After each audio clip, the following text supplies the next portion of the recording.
On this episode of the Neil Wilkins podcast, I'm delighted to welcome Sylvia LePoidevin. Now, Sylvia is currently the CMO at Kandji, but it goes a whole lot deeper than that. And as we're going to go into this conversation, we are going to explore how to become a CMO and a lot of the little things that go on outside and around and also inside a CMO's lifestyle.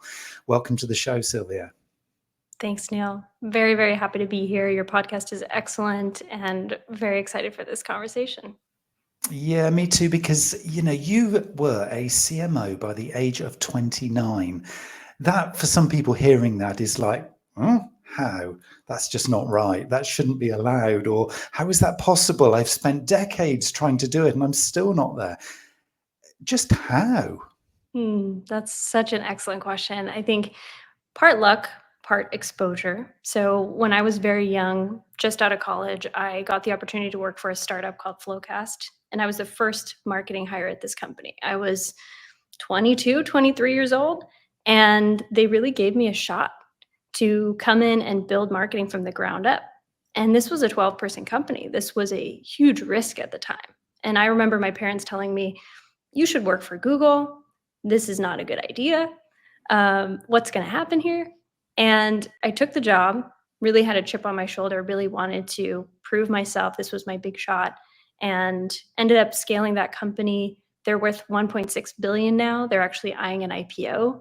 And so was able to be there on the ground floor very early. And so I think there's multiple paths to kind of grow in your career. You can work at an established company, you can prove yourself, you can move up the ranks. But for me, what really resonated with me was building. And I'm a builder at heart, so this just fit with my personality and the way that I like to work. I like coming in when there's nothing and building something from nothing. And so I got the opportunity to do that at this company very early on in my career, and it really laid the groundwork for such a launching pad for my career in the future. And so I was able to move up there, and then worked in another company later on that was acquired by Oracle. That was an incredible experience as well. And then after that, I joined Kandji, and I was actually employee number 4 at Kandji. So we had nothing. We had no customers. We had hardly a website. Talk about risky. That was a huge risk joining the company so early. But again, high risk, high reward. If you're willing to take that leap, and if you're a builder and you want to build something from nothing, getting your shot at a company that has a lot of potential but has nothing built yet is an incredible way to not just grow the company, but also grow your own career. And so I say exposure plus luck, because in a way I was also lucky. I joined companies that did very, very well and were able to grow. And a lot of companies don't make it. But if you put yourself out there, if you give yourself that shot multiple times, you have a chance at really landing an opportunity that's going to grow your career as well. And then I think there's a number of things that have gone into my career growing with the company as well, because a lot of times if you join as the first marketing hire, you're not going to end up being the CMO 5 years later, like I am at Kandji. And so there's a lot you have to do to be able to scale as the company scales. We're now 300 people. We're valued at 850 million. We have more than 4,000 customers. That doesn't happen by accident, and that doesn't happen by continuing to work the same way that you worked in the past. So one of my core values is continuing to reinvent myself. And I've reinvented myself many, many times over on this journey, because each new chapter of growth requires me to be a different type of marketer, a different type of leader, a different type of person. And so not only has it been a massive career growth journey for me, but it's also been a huge personal growth journey as well, because I'm constantly reflecting on, what do I need to leave behind to get to the next level? And what do I need to take on and work on and improve and change? And so it's a constant cycle of reinvention to be able to grow at that level and continue to thrive in the new chapters as well.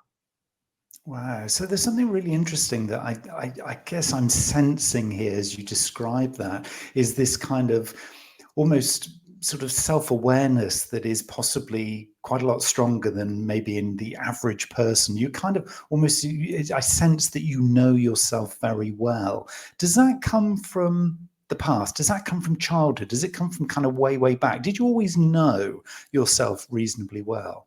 That is such an excellent question. And yes, so I had a very unconventional childhood. I actually, when I was about 2 years old, I was born in the US, but my parents moved to Africa. They work in nonprofits. So my dad's basically a bush pilot, is what we would call it. So he flies tiny little Cessnas around in the middle of nowhere in Africa and provides, flying doctor services, dentists, aid in all kinds of ways. Like if there's flooding and there's cholera and some water needs to be provided, things like that. And so I grew up in the middle of nowhere in Africa, very, very remote part of Africa in northern Mozambique. And so that growing up life for me was a huge part of the person that I am today. And I'm so grateful for it. Wouldn't change anything for the world.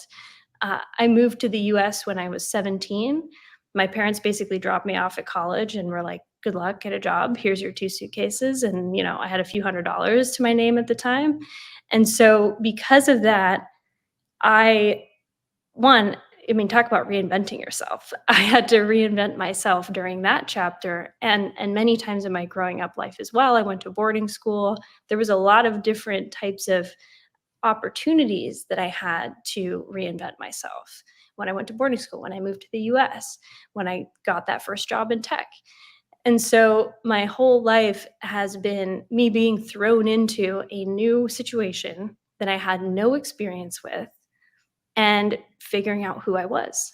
And I think that type of transition in your life causes you to look inward and ask yourself, am I really the same person that I was in my last chapter?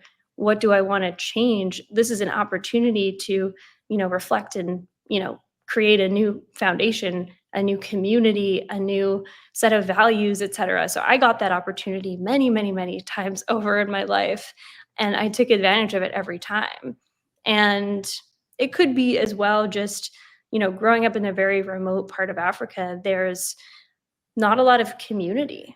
Like it was my family in the middle of nowhere and my siblings. And so it's not like I had these intense social pressures that were driving me in a certain direction the way that I would have if I would have grown up in a more established community. I had a lot of time to just sit and be with myself and ask myself questions. And I actually used to go up on the rooftop. I used to climb up on the roof when I was a little kid and I would write about who I wanted to be. And I think that was partly a result of just, not having the strong kind of social pressures. I was able to just go inward a lot. And then I was able to get these opportunities to be thrown into new opportunities and new situations and communities where I got to test those out and really discover who I was. So it sounds like, and correct me if I'm wrong here, but it almost sounds like you were preparing yourself, even back then, for having this kind of, and I'll use the word in a positive sense, a resilience to anything that life throws at me. So it's kind of like, okay, I'm here. I've got these skills. I've got these attributes. I've got these kind of preferences for being and living in this particular way. Now, come on then, life, universe, throw some stuff at me. And then I'm going to show you how I can adapt and change. So it's kind of, because I think a lot of people, when they think about these kinds of changes that happen in the world, it's almost they're subservient to that externality. So something changes, it's like, oh, now I've got to react and I'm not ready. And then I feel fear, or I feel negative, or I feel a sort of a lack of being able to cope. Feels like you're always on the front foot because you've kind of almost preempted it. Am I kind of going in the right direction here? Yeah, and what comes to mind for me is really how much your mindset can change that whole experience. I could have told you that whole story of my growing up life. And I could have said, I arrived in the US with no money. I was a teenager. I was so far behind everyone. How am I ever going to succeed? I could have easily kind of taken this victim mindset to it and seen it as a disadvantage. But instead, I chose to see it as an advantage. And I think, being an outsider like that is such an advantage. You get to stand out. And I used to tell this story of how I grew up. I would tell it in interviews. I would tell it when I met new people, and it would make me really stand out. And so I saw it as this incredible opportunity to be different.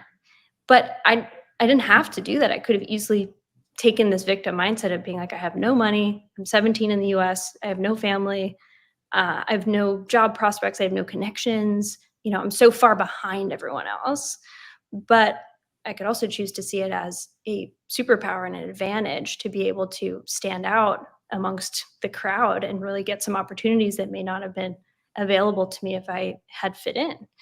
And one thing that comes to mind is when my first summer in the US, I was in college. It was my first kind of summer break, and I had nowhere to live. So I lived in my roommate's parents' garage in Central California. It was about 120 degrees Fahrenheit inside, very, very hot.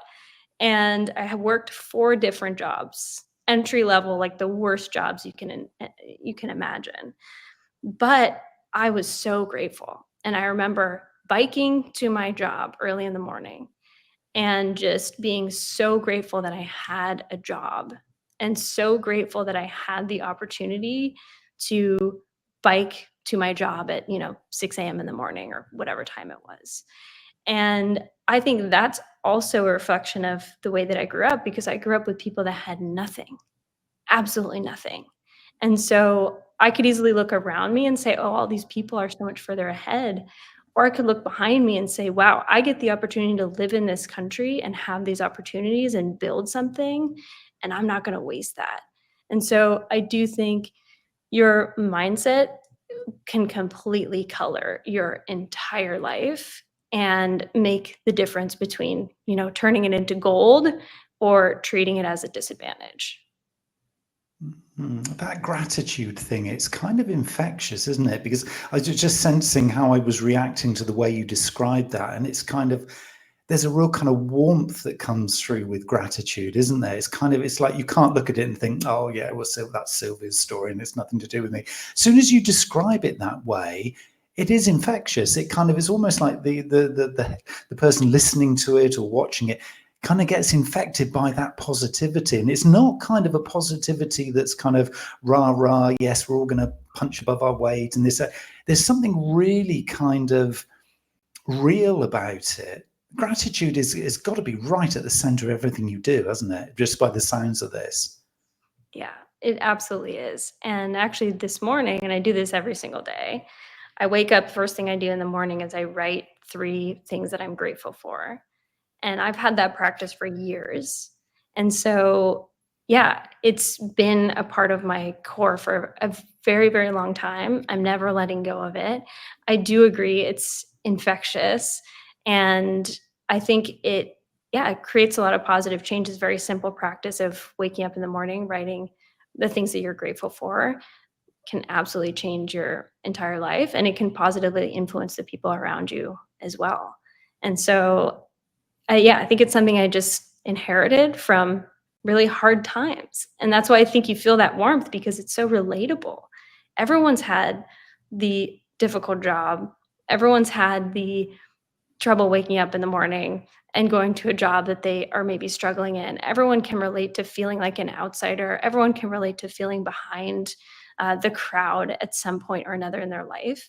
And so my story might be unique, but the concepts and the values I've taken from it are not, because everyone's had some level of that experience at some point in their life.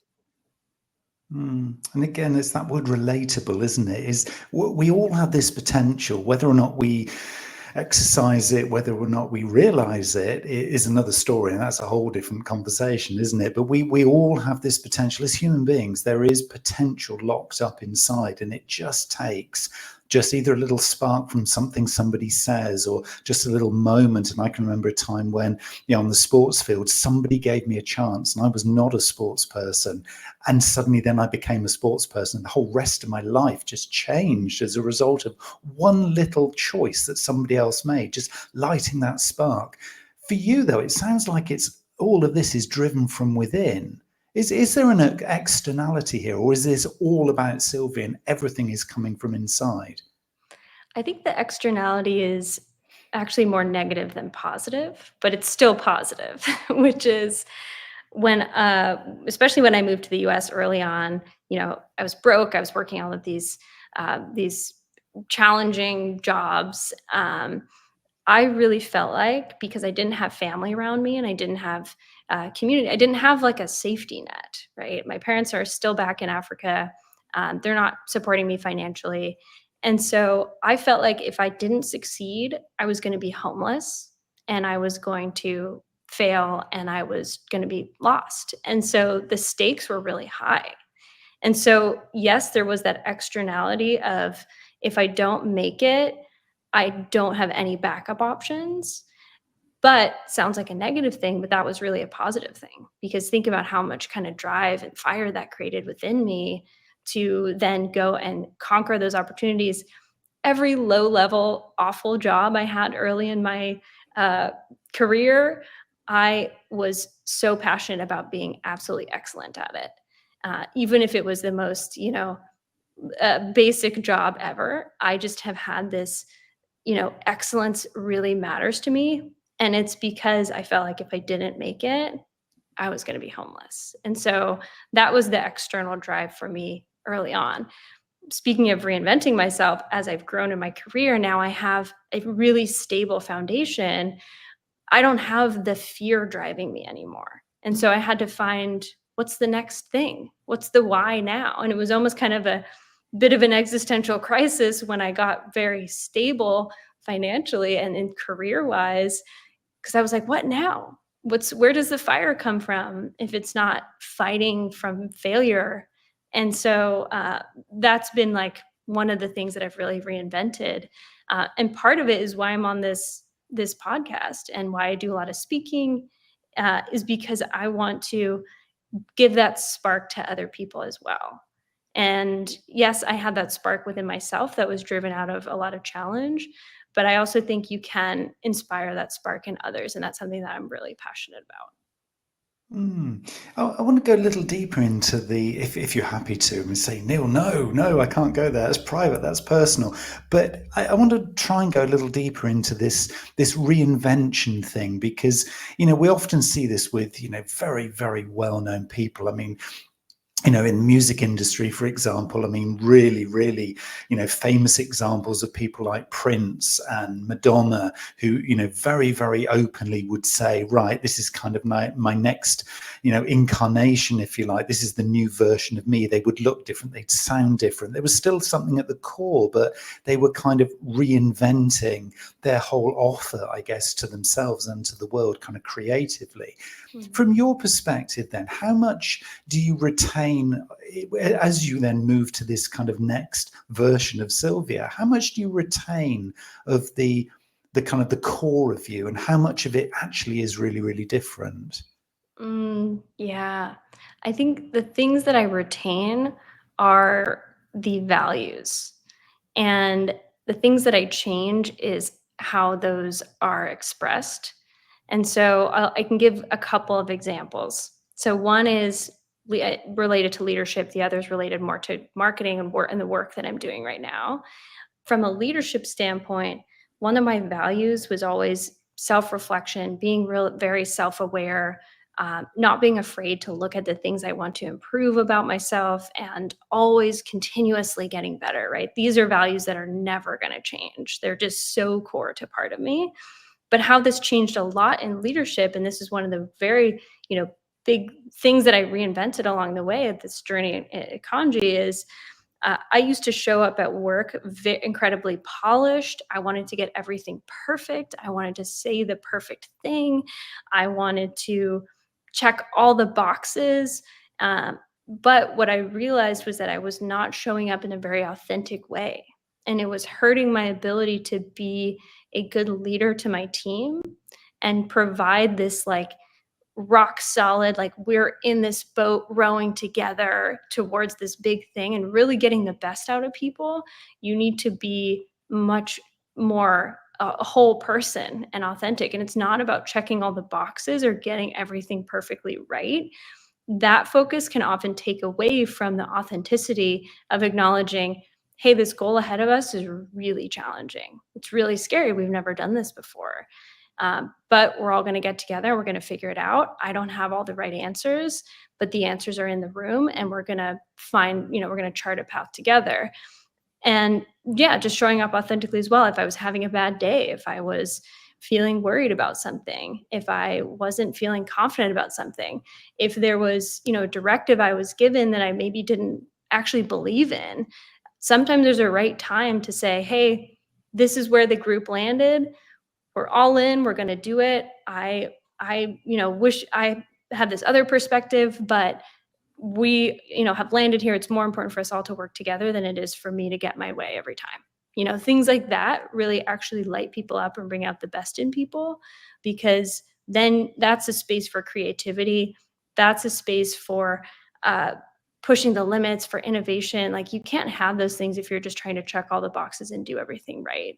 And so that shift in authenticity was a big reinvention that I did, but it was all driven from the same core place of reinventing myself and continuing to get better, and being really self-aware. The other example that comes to mind, a little more tactical, is I've always thought of myself as a revenue marketer. And this is why I think I've been very successful in early stage companies, because what you need is to drive revenue. And if you're not doing that, that's like the core, base of the hierarchy of needs. Like, you have to drive growth. And I've always been a bit cynical of marketers that just focus on brand and don't actually tie things back to revenue and impact. But I'm having to reinvent that a bit right now at Kandji, because, we've, had a lot of these macroeconomic swings. We had this big peak back to, post-COVID times, where there was, money was free. There was all of this incredible growth, and funding was off the charts. And then we had this contraction period where you had to focus on efficiency. And that's all that investors cared about, was just how efficiently are you growing. And so in that transition period, we actually focused a lot on our pipeline generation efforts and not as much on brand. And now we're in a position, after having done that for a couple of years, where we're realizing we're a little behind the ball on brand now. And a big part of our revenue actually comes from brand, but we're not investing enough in continuing to grow that. We're investing in these other channels that actually aren't as efficient. Brand is actually one of the most efficient ways to grow your company, but because the tie to revenue isn't quite as clear and easy to measure, sometimes it kind of gets left behind. And so I'm reinventing that as well. I'm still a revenue marketer. I still care about driving revenue, but I'm doing it now by focusing on building the brand, because, counterintuitively, that's actually one of the most efficient sources of growth that we can invest in. So that's a really interesting one, because I was going to ask you about your kind of perception of short term versus long term, because it feels like you're very, very clear about your North Star, about that destination. And it kind of feels that it's, as you say, very values driven. It's like everything has to kind of align around you to enable you to be, peak performance. Really, is if everything is kind of aligned, then you're on this kind of almost fast track, I guess you could call it. Does that mean then that at certain times you're backing off, foot on the gas, and you're just sort of like, okay, now we need to kind of stop and review, we need to reflect, we need to pause it, because it can't all be at 100 miles an hour, can it? There's got to be those moments to self-reflect, but also reflect as a team, reflect about the brand. Are there times, do you make times to just ease off a little bit to kind of take a sense of what actually is happening? Not enough time, I would say, but yes. So how we generally do it is we do it by quarters, so quarterly planning. We actually generally don't make really specific plans longer than a quarter, partly because we're, a high growth company. There's things changing by the daily. Even when we make a quarterly plan, sometimes we need to change it partway through. So we do have a quarterly planning cadence. The last month of the quarter, we'll take a week and we'll do a whole quarterly planning exercise. And that helps us understand what feels most resonant to focus on for the next quarter. And we'll bring in some of those North Stars in terms of how can we guide our decision making here. And I usually do that in the form of some different themes that are the key focuses for us. And then we'll design all the tactical things around those themes. But generally, we do it by quarters, and we try to really take that week at the end of the month before the next quarter to just sit back. And we always open the quarterly planning with a reflection on the previous quarter and asking ourselves, what worked and what didn't. Like some things that we put a lot of time into may have not been that effective. Cool. Why is that? What can we learn from that?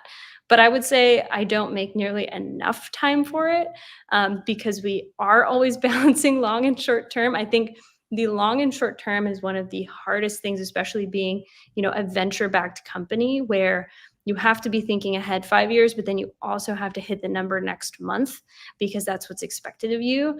And it kind of can often feel like this hamster wheel where you're just stuck in trying to hit the next month and you're not making enough time for the long term because you have limited resources and you have to apply them somewhere. And sometimes the short term is where you have to apply them. And there's actually been certain quarters where I've told the team, this quarter is really, really important for us to hit this number.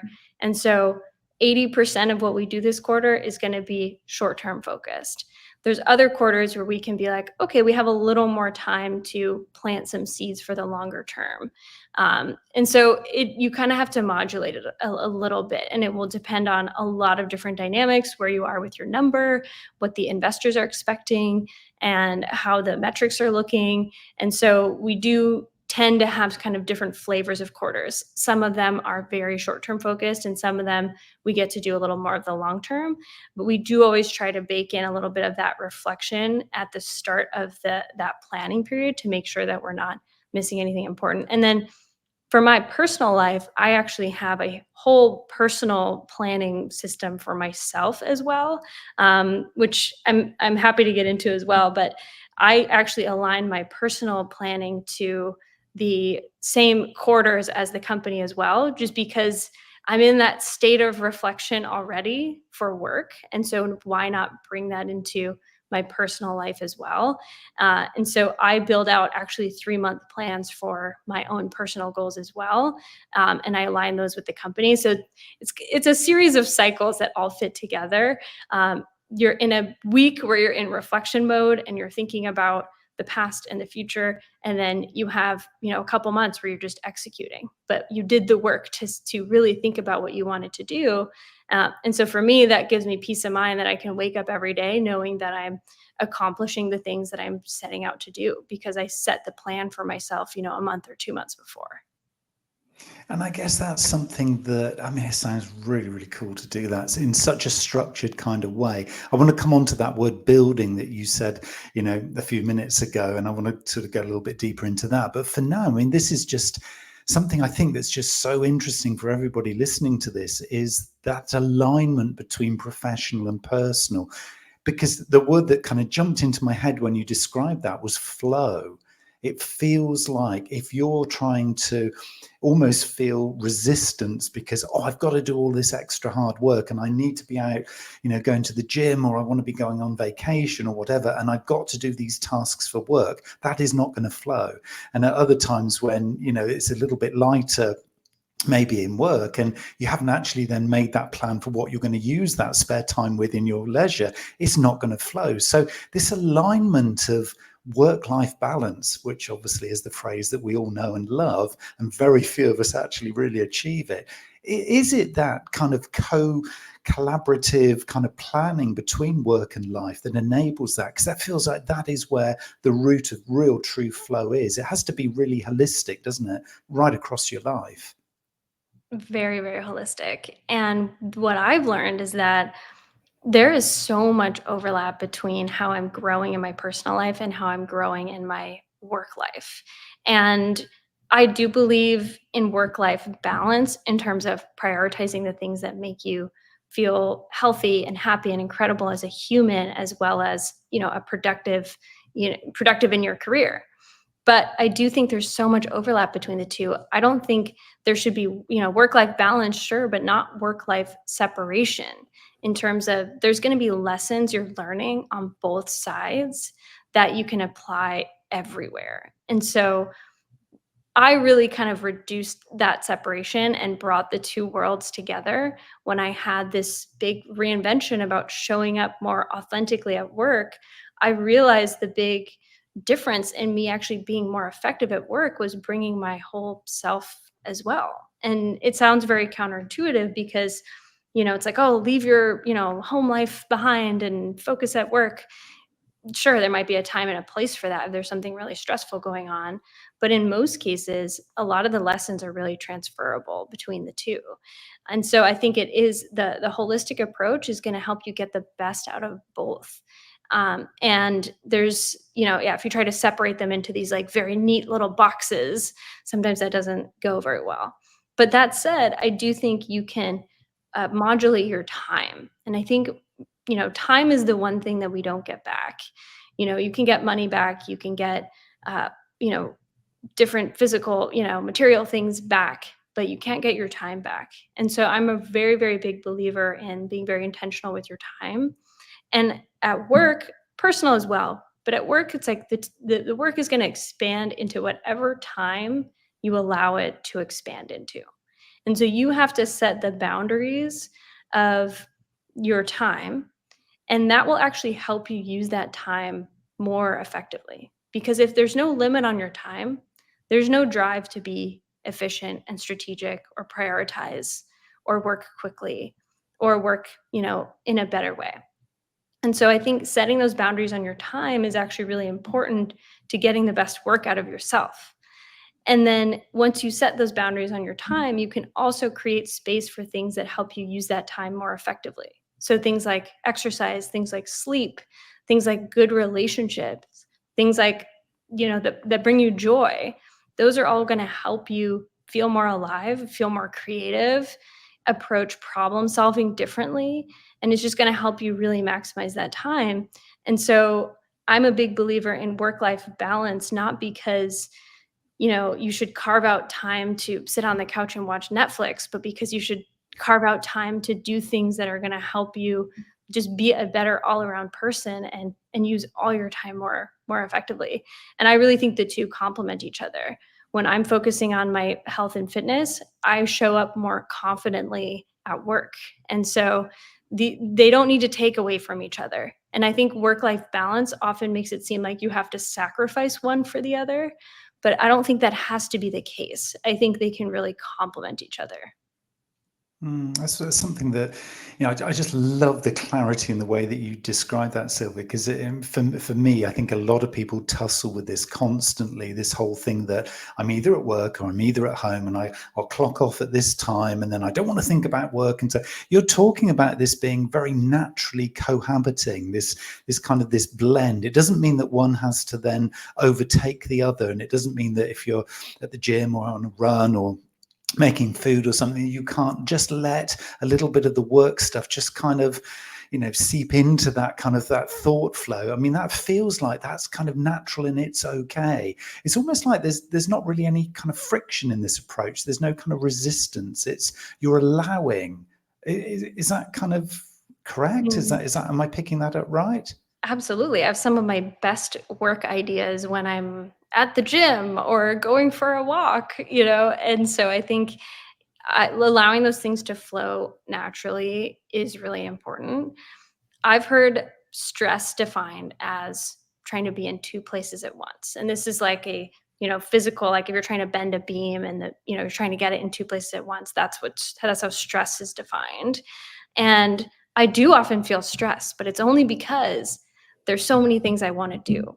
And so I'm always wanting to be in all the places at once. But I don't think that, one has to take away from the other, that there's this big conflict between the two. I think the only stress that I experience is just, that I want to do so much more. And so I'm constantly on this quest of trying to find ways that are going to help me use my time as effectively as possible. And sometimes that means taking a break, and sometimes that means doing something that you love. And so I think when you can see it that way, it makes everything feel more holistic. It's not like you're taking a break and doing something you love because you're sacrificing time you could be working. It's because you're supporting your work by doing that. And so I think that helps reduce the stress by being like, well, I'm doing this thing right now so that I can do this other thing better tomorrow or tonight. And so that definitely helps, reduce the friction that can often be the case between the two. You're a great kind of advocate for change in a natural way. Just this flow, the changing kind of macro situation. You're just going to embrace it. You're just going to flow with it. You're going to welcome it. What happens with somebody who maybe isn't so either resilient or they don't embrace change? They just feel as though their preference is normal. If we ever could imagine a world or a situation that's normal, there is no such thing. But if somebody perceives that, okay, I like living in the normal, it feels like a comfort zone. I don't like it when things become unpredictable and I'm a little fearful if things, can't be sort of managed and, let's use the word here, controlled. What kind of advice and guidance would you give to them? Because a lot of people here are going to be aspiring CMOs, or they're going to want to get on in their career, maybe not to CMO level, but they're going to want to be this kind of flowing person like you. What would you say to them? Yeah, I love this question. My perspective on this is that it's okay to be afraid, and it's okay to be, upset with the way that things are that maybe you want to change, or it's okay to be very fearful of, the next chapter or the next thing or the next change that's happening. But I don't think it's okay to be stuck. And truly, we are never stuck. We have so much ability to change, either change things ourselves or the ability to flow with change that is happening. And I think it gets easier with practice. You can start with some little things. And when you change something, you realize how much agency you have. It's very empowering. And you realize, it feels like you're jumping off a cliff in the moment. And it's going to feel like you're jumping off a cliff every single time, whether you're starting a new job or moving to a new city or changing your strategy or ending a relationship or, starting a business. It's always going to feel like jumping off a cliff. But the more you practice it, the more you realize there's always something beautiful on the other side. And it may not be what you expect. And that's the scary part. Or it might be exactly what you expect. And that might be scary too, but you're never stuck. You can always change something to create the life that you want. And you can also navigate change in the same way as well. And so my experience here is when I was a kid, I had no control over the change that was happening. We're moving to Africa, you're going to boarding school, all these different things. I just got thrust into this change. But by doing that, I learned that there was always something beautiful on the other side, even if it wasn't a change that I initiated. And so then I was able to kind of build that muscle over time and build that confidence that, even if I jump off the cliff, there's going to be something incredible on the other side. I'm still going to be me. I'm still going to be able to handle it. And you do build that up over time. And it's really difficult to start. I know a lot of people that are very fearful of change, that feel very stuck, that complain a lot, but they're too afraid to change it. And so I would just tell them, you're never actually stuck. You can change it. And you're going to find something incredible on the other side, even if it's just growth and lessons and learning. Those are gold too, and those are going to take you somewhere incredible. So again, I feel myself drawn back into this word building, because it just seems to be the thread of this conversation. It feels like it's right at the core of you. You said it right at the outset when we first started talking. Is I build stuff. I like building things, and then we've had it's kind of come through constantly and consistently. Does that make life easier for you, kind of being able to put this into practice? Because I think for a lot of people listening to this, it might be, well, this sounds amazing, I'd love to do it, but where's my next step? Where's that kind of first leap of faith, like you say, jumping off the cliff, knowing that there's going to be a soft landing and it's going to all be good? Does it come from the practicality of, yeah, I'm just building something. I'm building something maybe just very, very small at a real kind of micro, local, even personal level, but I'm going to build that. And then I'm going to build something on top of it and then build something around it. This constant reiteration of building, it just feels like it can never end. And it's super positive. Mhm. Yeah, I have always thought of myself as a builder, especially when I first started working in startups. And I would say if you want to get some practice with that building muscle, absolutely join an early stage startup, because you will build things you never thought that you could. And so that's definitely something I learned early on and practiced and really fell in love with. And I think my take on on building is two thoughts. One is structure. I think especially, if you're at an early stage company or if you're just building something in your own personal life, I am a very structured person, and I like to build structure in order to make sure that I'm, building the things I want to build, doing what I want to do, that I know the next step is. I like when my past self has planned something so that my present self doesn't have to sit and wonder what I'm going to do next. And so I do think structure is important when you're building, because it can often feel like you have infinite possibilities of how you could be using your time or what you could build. And so a little bit of structure can actually open up a lot of creativity, is what I've learned. Where if you have an unlimited sandbox to build in, sometimes you don't know what to build. But if you create create a sandbox that has some dimensions to it, and you're like, I'm going to build here, then oftentimes it sparks all of these ideas within that space. And I practice this on my team when we do our, quarterly planning, if we're working on a project, whatever. I always try to start the conversation by asking, what are the principles? And the principles are the guardrails that give you a sandbox to play in. And having a few principles in place, whether you're like planning a campaign or you're changing your pricing or you're launching a new website, writing down some of those principles can help give you the clarity to build something really cool within the sandbox that you've kind of created for yourself. And then if you need to change the principles, you can. But it's a lot easier to build within a space like that than to build on this infinite canvas where it just often feels overwhelming and there's too many options. The second thing that comes to mind as it relates to building is the relationships are really important. The people, and if you're building something in your own life, then that's your relationship with yourself. If you're building something with a team, then it's a relationship with the people around you. And I think that's actually one of the most foundational components to building. We're actually at Kandji, we are moving a lot more back into in-office than remote, which is probably a really hot topic for a lot of people, and has been really challenging for us to navigate. But the reason we're doing that is because just the level of relationship and connection and building that you can do in person, when you can look someone in the eyes, when you can get in a room and whiteboard with people, when you can pop out for coffee and share something that you're afraid of, whatever it may be, that actually is so conducive to building for us in our current stage. That may not be the case for everyone, but we've absolutely noticed the difference between our ability to build with a group when we're in person together than the ability to do it remotely. So I think the relationships, whether it's with yourself or with other people around you when you're building, is a really important part of making sure that you build something that you want. And then having those guardrails in place also helps make it a lot more clear where you can kind of play in the sandbox. And I guess for a lot of us, we're kind of using the technology, if we'd like to call it that, in the broadest sense right now. A lot of what we've talked about here, Sylvia, has been very much the human element of becoming a CMO, living a full life, balanced gratitude, building stuff. It's very much from a human perspective.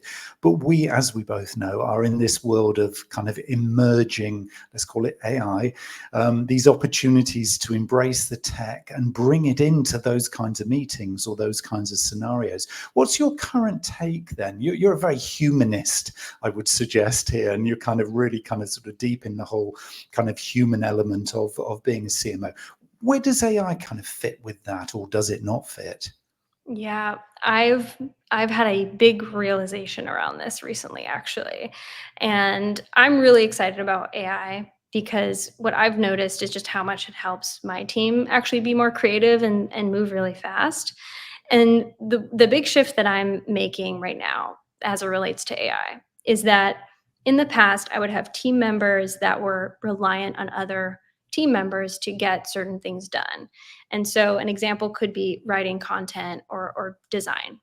And so it'd be, if I have someone who's on the growth team, every single thing they do, they need to go work with the writer and need to go work with the designer to build the assets that they need. And with AI, I think we have the opportunity to shift away from that kind of interdependent structure into more of a self-sufficient structure. And so my hope in the future is to build my team so that each person can be very self-sufficient. They can lean on, maybe it's AI to help with the writing, to help with the design. It could just be better systems as well. It doesn't necessarily have to be AI, but I think AI can help with it. And I think that's going to help us move so much faster. We'll still collaborate with each other, but we'll be less dependent on each other to get the things done that we need. I think that's going to help us, move a lot faster. And I think it will be really empowering for people as well to be able to look down and say, wow, I built this thing that I just launched. And sure, maybe I tapped a few people for different resources that I need, but I built this thing. And so I think coming back to building, AI is going to actually help folks do a lot more of the building themselves. And then at the team level, it's going to help us move faster by reducing a lot of those interdependencies, between people for other things. And so that gives us the space to collaborate in a fun, creative way instead of a I need this from you kind of way. And I'm really excited to see kind of how that changes our creativity and how we work and how fast we're able to deliver things as well. Yeah, and I think it's playing out, isn't it? It's one of those things that, I guess a little bit like being in the flow. It's not about, oh, it's coming for my job or anything like that. It's about welcoming it in, being grateful. Like you say, there are certain things it's going to be great for supporting us, and kind of embracing that change and not being fearful. I think for me, this has been the essence of our conversation. It is just very much about, if you want to get on, whether it's to CMO level or not, it's just in your career, in your life, it is about that being accepting and grateful of the flow of life in and around us. And it is that beautiful mix, like you say, of living from a very sort of heart-centered sort of internal approach, but also then embracing those opportunities that come, and they're not challenges. In fact, it's always, do you have the word challenge in your narrative at all? Because it just feels that everything can be coped with, everything can be solved, everything can be an opportunity. Is there a kind of a flip side? Is there a negative side to Sylvia's world? Yeah, I love that you asked that, because I think in this conversation so far, I've painted this picture of all of these incredible things that have happened, this positive mindset, this gratitude, right? But actually, one of the big things that I'm reinventing about myself right now is the ability to acknowledge when things are just hard and when they're just messy and when they're broken. And I think if it's, too positive, and I'm built this incredible muscle of being able to look at all of these challenges and turn them into gold. But there's also value. I think the shadow side of that is that you will sometimes miss out on some of the lessons that come from just acknowledging when things are difficult or messy or challenging or broken. And there's also a deeper level of authenticity that comes from acknowledging those things as well. So I think the challenge that I have is, being really real, and just, not everything has to fit into a neat little box and click together and make sense. Sometimes it doesn't. And sometimes there's so much value in just sitting back and taking some space to acknowledge that some things, broken or messy. And so, I think that's really important to acknowledge. And every strength has a dark side, a shadow side to it as well. And so I think that's this one is, not being able to really, capture all the learnings from something that might be richer and deeper from just acknowledging when things are really, really challenging. And there's been a lot of challenges that I've had in this growth journey. I mean, we mentioned the macroeconomic swings. There's been just a lot of change in strategy. There's been, I've moved a couple times. We've opened offices in different places. We've, switched our focus here and there. We've changed a lot of things that maybe we shouldn't have changed. There's been many, many mistakes and ups and downs along the way. But I think ultimately, I value that strength that I have and being able to look at those as opportunities. But what I'm working on is just seeing the full picture even more clearly and being able to just sit with things being messy sometimes. Wonderful. And so there's a point of authenticity, everybody listening to Sylvia describe that, because it can often, when we kind of advocate this positive mindset and all these wonderful things, it can almost feel, as you say correctly, that it can almost feel just too good to be true. But Sylvia's saying, hey guys, it's not. There are times when there's a flip side, and Yes, embrace the shadows too, I think is probably the mantra there, isn't it? Sylvia, I want to help people to connect with you, follow you, because I know you're doing a lot of these kinds of talks. You're appearing here, there and everywhere now. And so if somebody wants to kind of follow your journey and find out more and maybe even connect with you, how do they go about that? Yeah, absolutely. So please connect with me on LinkedIn, follow me on LinkedIn. That's where I'll be posting all of the talks that I'm doing, a lot of just the other lessons that I'm learning as well. So as I, really start diving into the next chapter of growth for the company, which is all about brand, I want to be sharing a lot of that journey on my LinkedIn as well, because I think it's a really powerful one and an opportunity to connect with other people and learn from other people, and share the things that I've learned as well. So yes, LinkedIn, Sylvia LePoidevin, please connect with me. And I'll definitely be, sharing more about this journey that I'm on. Wonderful. This is only the start, everyone.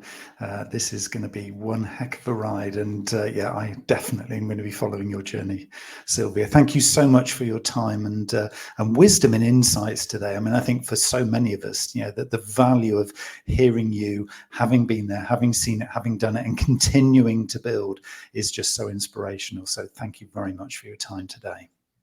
Thank you, Neil. Appreciate it.